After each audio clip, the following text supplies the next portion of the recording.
안녕하세요.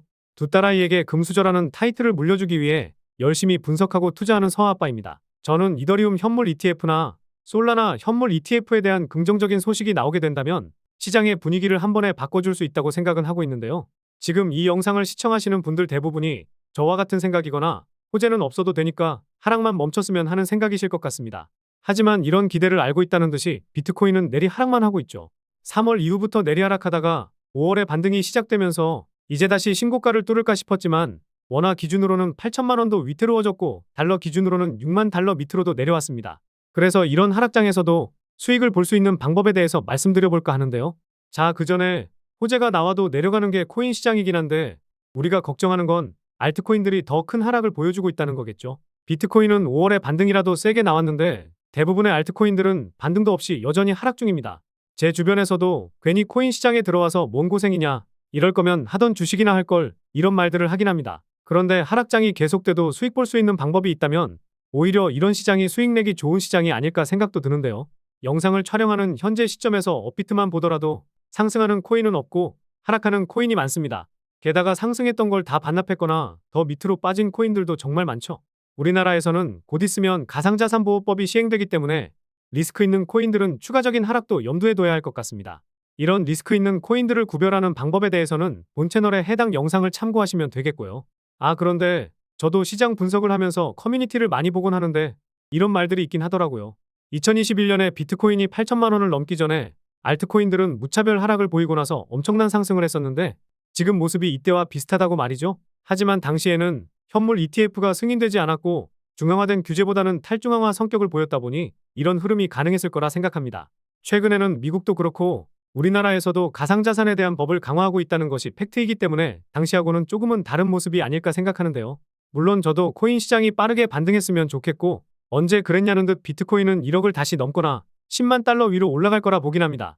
하지만 무작정 행복회로 돌리면서 가만히 손만 빠는 것보단 지금은 뭐 하나라도 하거나 공부를 열심히 해야 되지 않을까 이렇게 생각합니다. 그래서 오늘 영상에서는 최근 나왔던 이슈들을 살펴보면서 개인적인 생각도 짧게 말씀드려볼까 하는데요. 테마 분석이나 특정 코인 분석에 대한 내용은 본 채널에 영상들이 있으니 이 영상들 보시면서 괜찮은 테마, 괜찮은 코인 미리 알아두시면 좋을 것 같습니다. 먼저 온체인 데이터의 1등 권위자 크립토컨트의 주기영 대표가 트위터에 남긴 글을 봐보면 돈의 출처가 다르다는 점에서 이번 사이클은 다르다고 했는데요. 현재 사이클에서 신규 자금들은 그 어느 때보다 성숙해졌고 앞으로도 훨씬 더 많은 성숙한 자금이 유입될 것이라고 내다봤습니다. 이런 자금들은 장기 보유하는 경향이 많기 때문에 우리나라도 그렇고 전 세계에 있는 보수적인 투자자들도 금과 채권 그리고 부동산, 주식 같은 기존 투자 상품에서 크립토 시장으로 자금을 옮길 가능성이 있다고 볼 수 있겠죠. 그리고 솔라나 현물 ETF 신청서를 제출했던 바네크는 다들 기억하실 겁니다. 이곳의 한 임원은 SEC 위원장인 게리 겐슬러가 해고되면 솔라나 현물 ETF 승인 가능성이 높아질 수 있다고 하는데요. 솔라나를 증권으로 분류했던 게리 겐슬러이긴 한데 바네크 같은 자산운용사에서 이런 말을 왜 했는지 모르겠습니다. 물론 솔라나 입장에서도 억울하긴 하겠지만 기준을 가지고 평가를 해야지 단지 한 명이 해임된다고 해서 통과된다. 이러면 기준 자체가 모호해지고 너도 나도 현물 ETF 신청을 하게 될 수도 있기 때문입니다. 지난 영상에서 이더리움 현물 ETF 관련해서 말씀을 드렸는데 비트와이즈라는 자산운용사에서 ETF S1 수정본을 제출했다고 나왔죠. 다른 운용사들보다 빠르게 제출하긴 했는데 정말 빨라도 7월 둘째 주 아니면 셋째 주에 출시가 될 가능성이 높긴 합니다. 시장 분위기를 전환할 수 있는 트리거가 될 수 있으니 계속 체크해보면 좋을 것 같고요. 다음으로 러시아가 글로벌 결제에 스테이블 코인 사용을 고려 중이라는 내용도 나왔는데 이 내용은 그냥 넘어가셔도 좋을 것 같고 중요한 내용이 나오면 다음 영상에서 말씀드리겠습니다. 바이든이 경선 포기한다는 내용이 나오기도 했었는데 백악관에서는 사실 무근이라고는 했습니다. 그런데 탈중앙 예측시장 폴리마켓 이용자들은 바이든이 대선 후보직을 사퇴할 것이라고 내다보고 있더라고요. 뭐 어떻게 될지는 모르겠지만 최근에 트럼프와 바이든이 대선 토론에서 이야기한 것을 보니까 많이 어려워지긴 한 것 같습니다. 관련된 밈코인들도 등락이 커지긴 했던데 조심하시기 바라겠고요.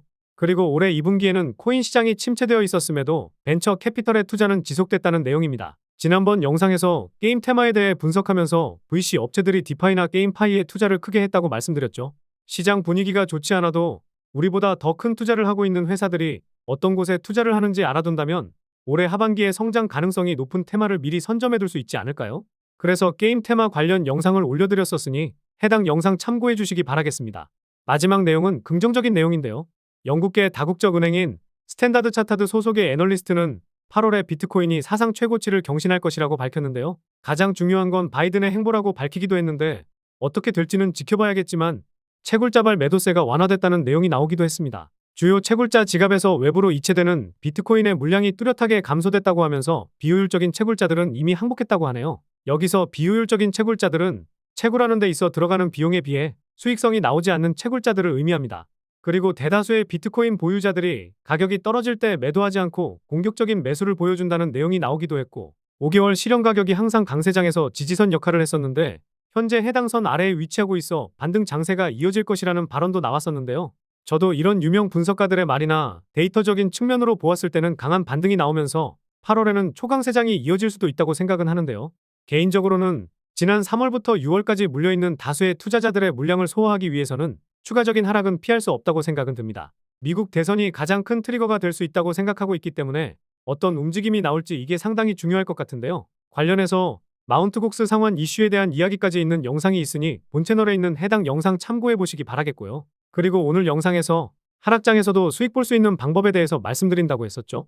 텔레그램 정보방에 들어와 계신 분들은 아시겠지만 구독자님들께 자동 매매 프로그램을 공유드리고 있는데요. 프로그램으로 진행된 매매 결과 같은 경우에도 매일마다 올려드리고 있고 남들이 하락장에 고생하고 있을 때 수익을 챙기고 있습니다. 트레이딩이 어렵거나 귀찮은 트레이딩 이제 그만 좀 하고 싶으신 분들은 제 본 채널 오셔서 프로그램 공유 받으시면 되겠고요.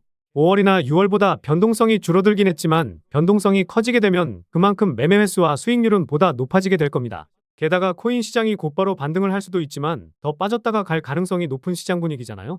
그래서 상승이 없는 원웨이 하락장에서도 수익을 볼 수 있는 방법이 있는데요. 관련 영상은 우측에 보이는 영상 클릭하시면 확인하실 수 있으니 참고해 주시면 되겠습니다. 오늘도 시청해 주셔서 감사합니다. 다음 영상에서도 좋은 내용과 도움이 될 만한 내용으로 찾아뵙도록 하겠습니다. 이상 서아빠였습니다.